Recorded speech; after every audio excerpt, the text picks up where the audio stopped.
Hey guys, and welcome back to this channel. In this video I will be showing you guys how you can basically voice over your video, and add in some like cute effects to it to make your voice sound different. So I'm just going to add this video and I'm just going to hit the microphone button. I'm also going to just change the input device, and then I'm just going to hit the red button to start recording. Waiting to record. Okay, this is a campfire. That's all I'm gonna say.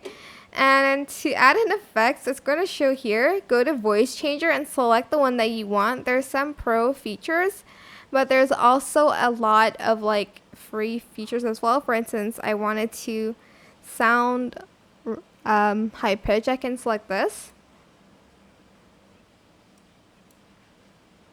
And you can also like adjust the pitch here as well. And that is it. Super simple. I hope this tutorial is helpful for you guys. Don't forget to like, comment, share. Also subscribe to this channel if you haven't done that already.